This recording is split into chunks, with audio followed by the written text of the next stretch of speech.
Good night, folks. We have ourselves a hot potato, a hot pocket. Oh yeah, brother, we've got ourselves a hot one.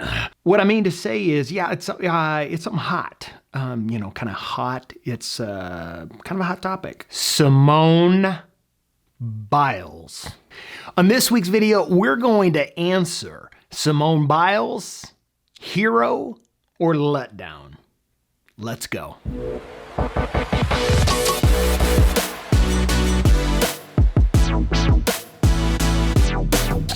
Well, hello and welcome. My name is Marcus, and this is the Xllennial Dad, the place where dads gather to develop themselves in spirit, soul, and body so they can show up for their kids. One of my favorite times every 4 years is when the Olympics roll around. I am a complete and total Olympics fanboy. I have always been fascinated with the struggle of the Olympian to fight their way through adversity and challenge and discipline to show up on the world stage and compete at the highest level. Growing up in the 80s and 90s, I have indelible marks that have been imprinted on my heart of the struggles and trials of the human spirit. One of the most heartfelt and inspiring moments I can remember was something that hit so close to my heart as a dad. It is one of the greatest moments of Olympic history, and it had absolutely nothing to do with a medal. Tom Hammond and Craig Mass back at Olympic Stadium in Barcelona, coming up to the men's 400-meter semifinals. And inside of Lewis Sunday Bada of Nigeria, Derek Redmond, the British record holder, and an important member of that British 4x400 meter relay team. The British have a certain tradition of running, which you have to respect. Of Great Britain pulled up with an injury halfway down the back stretch. He's fighting off those trying to help him to finish the race in his lane. And now the pain too much.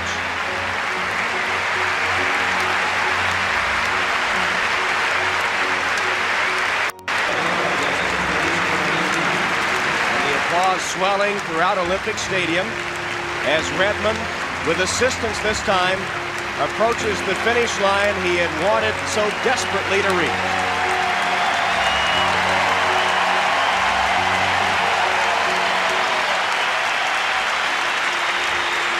I'm here to tell you, Dad, if that doesn't light your dad fire, brother, your wood is wet. This week, something pretty astounding happened that has completely taken over the entire story of the 2021, but it's 2020. It's 2021, right? But the signs all say 2020, whatever. Something has completely taken over the Tokyo Olympics Games, and that is two words: Simone Biles. Guys, we have a developing story from Tokyo, the Olympics, and it's huge news. Simone Biles dropped out of the team competition for Team USA. It happened right after the vault when she simplified her more complicated jump midair and landed awkwardly. She received the lowest vault score of her entire career, consulted with medical staff, and left the floor. In this video, we're going to look at this from a few different perspectives. Lord, here we go. We're going to talk about Simone Biles herself, her achievements, and also some of her challenges. We're going to talk about the impacts of mental health, and I'm also going to dive into this from a dad perspective. So at the outset, I want to be very clear. Other than watching the Olympics every 4 years, I know exactly two things about gymnastics. Jack and Jack left town. When you talk about Simone Biles, I think it's really important to get a full context of what her story is. And I don't consider myself an expert, but I did quite a bit of research in preparation for this video. With a combined total of 31 Olympic and World Championship medals, Simone Biles is the most decorated American gymnast in the history of our country. And she's also considered one of the greatest gymnasts of all time. In the 2016 Rio Games, Simone Biles won individual gold in the all-around, vault, and floor, and she also received a bronze medal in the balance beam. In addition to that, she's a 5-time world all-around champion, 5-time world floor exercise champion, 3-time world balance beam champion, 2-time world vault champion, and a 7-time US all-around women's champion. Suffice it to say, this lady has had more success in her area of expertise than most of us would ever hope to have in any area that we touch. I make a mean guacamole. Now, getting some additional context to this, it's also important to point out some of the challenges this young lady has faced. She also grew up in a substance abuse home. She was pushed into the foster care system until she was finally adopted by her own grandfather. Also worth pointing out is her brother recently faced some significant legal challenges. He was on trial for murder and was just acquitted 1 month before the games. She also received a mental health diagnosis back in 2016 and was put into a treatment plan that included medication. It's also important to point out that Simone Biles was one of the victims of the disgraced US Gymnastics team physician, Larry Nassar. This scumbag received 40 to 175 years in prison for what he did to these young women. Another interesting component to this entire story is the topic of mental health. This is such an important topic, and Simone Biles stated that herself that the pressure she was feeling and the mental stress being placed on her was putting her in a very dangerous and difficult situation. Folks, this is a topic that is very close to me and something that I'm passionate about. I think there is very little understanding in today's world about the impacts of mental health and what it means for people. I have had my own personal struggles, as well as a family history of both addiction and mental health challenges. Now, I'm not here to tell anybody else's story. I'm only going to tell mine. I plan on covering this in future videos as it pertains to men's health and being a dad. If we haven't learned anything over the last 18 months, we certainly have gotten a picture of the fact that mental health is a difficult topic. The struggles are incredibly real, and many people end up suffering in silence. So, is mental health a real challenge and our lives impacted by it? And even more importantly, is performance impacted by it? Unquestionably. So as a dad, which is the focus of this channel, I think that's a really interesting conversation. I know all the ladies love to talk about Mama Bear and her claws, but let me be very clear. Papa Bear has claws, teeth, a snarl, and some girth. Papa Bear is not afraid to throw that girth around. As a dad, if I felt like my daughter was in any type of a perilous situation, I would be running out there on that mat, throwing her over my shoulder, fighting off the guys with the masks and the lanyards. I would do whatever it took to protect my daughter. So that really forces us to answer the question, is Simone Biles a hero or not? Did you listen to anything I said about this lady? She absolutely is a hero. But is what she did in Tokyo a heroic act? I can't say that it is. Is what she did right for her? Well, I don't know. The only one who really answered that question is Simone. Based on everything I've read and seen, I think she did do what was right for her. But the question is was it heroic? And I don't think that it was. Taking care of ourselves is important. What I would consider it is an act of self-care. What I would consider it is the right thing for her to do in that situation. What I would consider it is her doing what she needed to do to ensure that she was okay. And I can even understand the argument of where she was concerned about the impact of her performance on her fellow teammates. But withstanding all of that, I don't think it was a heroic act. This one's hard for me because, we're living in this odd time where everything is like this monochromatic world. It's black and it's white. And I'm here to tell you that I'm black and I'm white and I'm gray. Some may even call me periwinkle. This is a challenging topic. I think there's a lot of things that we as parents can use with this situation as it pertains to our children. So I have to tell you a dad story, and this was kind of an interesting one for me. Growing up as a kid, I was a competitive boxer. I only had a few sanctioned fights. I certainly wasn't great at it, but I did love it, and I grew a love for the sweet science. Over the years, I've shared some of that with my kids, but I certainly have never pushed that on them. I've had a heavy bag and bought gloves for my kids, both my daughters and my sons. But it's something that I've never really pushed on them. What's been interesting is my boys have shown an interest in this.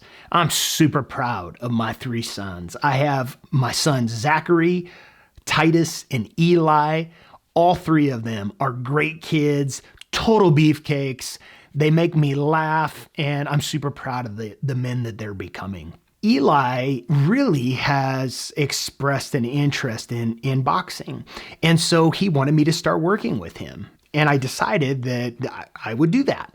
So I started showing my kids basics. I don't really have a ton more to offer than that, but stance, good form, head movement, hand movement, lateral movement. Apparently we're just doing a lot of movement. We got down to a point where we were punching on some focus mitts, and it was like, okay, do we take that next step? The step of sparring. Before you call CPS on me, we have headgear, gloves, hand wraps, protective gear, and I'm always present with my boys as they rip off into this. So, to make sure nothing gets too out of hand. So this particular day, we're in the garage, kind of halfway in the garage, halfway out in the driveway. It was driveway garage boxing. We got through a couple rounds. So my son Titus is a southpaw, which can be a really big advantage in the fight game. And Eli, being, regular, sorry folks, to all of the lefties out there, just know it's a right-handed world. Eli, being an orthodox fighter, he had a difficult time figuring it out. Eli was getting picked apart. Titus was doing a great job working his jab. His jab had some good snap on it. It was quick, and he was landing it on command. So keeping a real close eye on them as they were going back and forth, we get a few rounds in, and it is very evident to me that Eli is getting frustrated. So on one of the breaks, I pulled him aside. I'm looking in his eyes. His eyes are welled up with tears. He even had a little blood in his nose. He was frustrated. I had this moment where I looked at Eli right in his eyes, and he's got his headgear on, and he's sweaty, and he's crying. He's choking back all of his tears. And I clean him up. I wipe his face. I look at him right in the eyes, and I say, "Son, are you done?" And I have to say, it was one of those moments, because you can tell if you've been in the fight game, you look at somebody that's in whether it's sparring or actually in competition, you can look at them and you see in their eyes, when they're done, they're done. And Eli looked right back at me, right in my eyes, and said, "No, Dad, I am not done." And I could see it. For me, that was one of those moments as a father where my heart welled up with pride, because I knew my son found something. My son was not standing on a podium. He wasn't winning an award. This was some ghetto driveway boxing. He looked inside and he found grit. And I think as a parent, it's so important for our kids to find that. This world is hard and it is unforgiving. And one of the greatest lessons that we can teach our children is when to push through those things, to find inside of yourself that fire to push through. I would love to tell you there was that Rocky moment. And I also have to tell you, I'm super proud of Titus. He stuck to the game plan. He's my southpaw. I had a kid. I was super proud of him. But there was no Rocky moment, right? Eli did land a couple good punches, and he kept going, and he kept going, and he kept eating punches, and he kept sticking in there. And we worked on composure and keeping your head cool when you're under fire. And these are all of the things that we were working on. And we went a couple more rounds, and they were exhausted. Both of them were spent, so it was just time to end it. And I walked over, and I pulled the chin strap down on his headgear, and I pulled his headgear off, and his sweaty head, and he's got snot and some blood and some tears, and you can still see how visibly frustrated he was. But I put my arm around my son. I kissed that sweaty head of his, and I was the one who was having to fight back the tears. I was so proud of that boy. He found something that night. He found something that will be with him forever. Now, I want to pause and say, I can't crawl in the head of Simone Biles and what was going on in that situation. And I would never in a million years tell my children that they need to push through a situation where when you look at the risk reward and what's going on there, that there could be real harm. I also know that digging deep and pushing forward, even when you don't want to, even when you don't have it in you to do it, is an important lesson for our children. Do I think Simone Biles is a hero? Absolutely. Do I think what she did in Tokyo was heroic? Not necessarily. But anybody that would criticize that decision, look, it's easy to be an armchair Monday morning quarterback. You know, that's just kind of part of our culture, the criticism and all of that. It's easy to do that, especially from people, their greatest feat is shotgunning beers. I think it's very difficult to be able to know the entirety of that situation.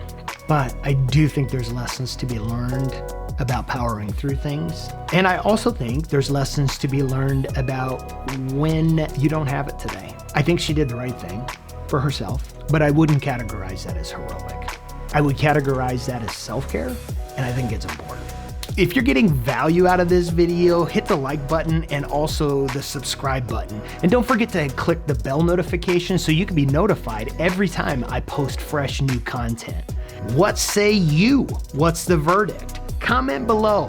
Is Simone Biles a hero? Is she a letdown? I'd love to have that conversation, so make sure to comment below. And as always, dads, remember to give your best, you must be your best. I'll see you on the next video.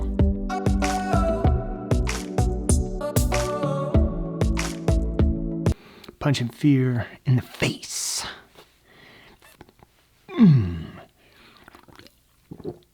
Right after I have a sip of my Diet Pepsi, my DP.